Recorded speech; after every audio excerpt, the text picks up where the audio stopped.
Biden's probably one of the worst presidents, at least for right now. Oh, in my lifetime. Right now, his whole foreign policy is built on ideals instead of what's actually happening. It's like playing a game Monopoly, right? And you want to have all the money, you want to be winning, so you play like you are. But dude, you just landed on Park Place, and that guy's got 3 hotels there. Well, and that's exactly what it is. It's no coincidence that all of these things are happening at once. This is just everything kind of coming to fruition at the same time, and it's the product of lots of stuff that's been taking place behind the scenes. Biden's goal was to bleed the Russians out and hope nobody was stupid enough to side with them. Hope that, China, Iran, North Korea, that they weren't stupid enough to get into bed with them. Well, they were, because people don't respect the United States. And like China's always been rolling with Russia, though. Right. Like right. I don't. Well, they've been like, you know what I mean, but like frenemies, kind of. But yeah, they've had their disagreements. Sure. But for them, I guess for me, looking at it. And I'm not involved in politics or foreign policy, but it's Me neither. clear for countries like Iran and China, especially China, right? It just works out for them to side with Russia. Absolutely.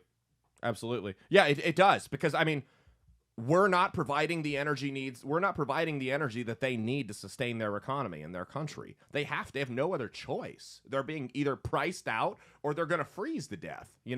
That's basically where they're at right now. And they don't like us. Yeah, and they don't like us. Yeah. I mean, really, they don't. Like China doesn't like us so close to their coast. No, not a chance. And they're mad that we stick up for Taiwan. Right. You know what I mean? Yeah, no, absolutely. Well, and that's the thing, man.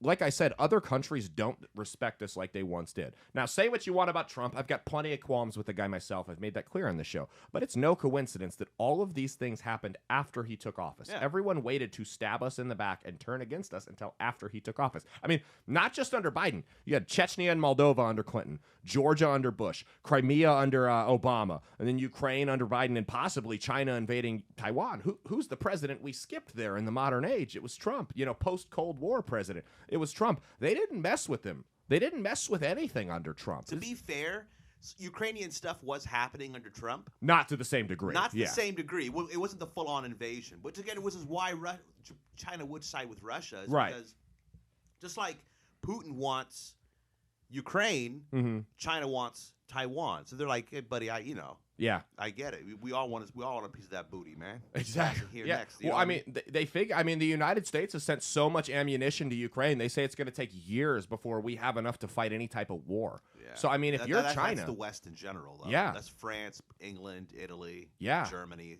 If you're China, you've got to be looking at this situation in Ukraine and going like, oh, okay.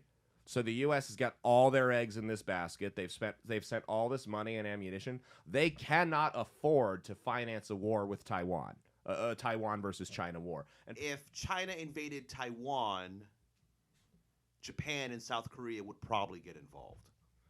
So it wouldn't be just America. It would be definitely Japan, because Japan's right there. Japan's more interesting now because they just sided with the Russians. So now it's like, are you going to bite the hand that feeds you?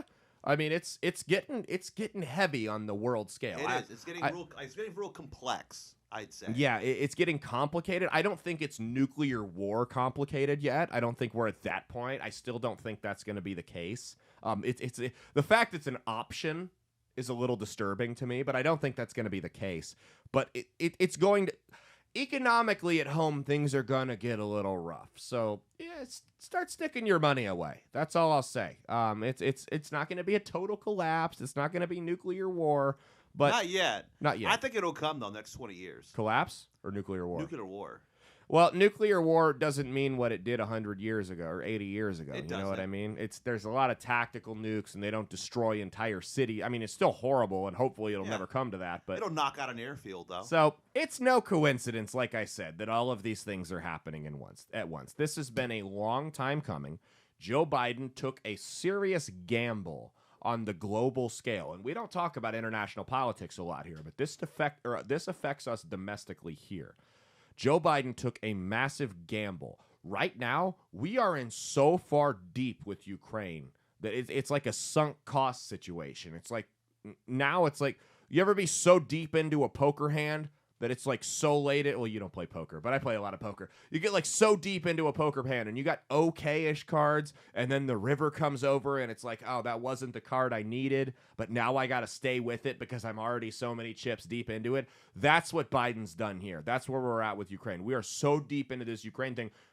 I disagreed with getting involved with it in the first place, but now we're like at a point where we can't let Russia win because it would be the biggest smack in the face and global humiliation this country's ever seen, since like Vietnam at least.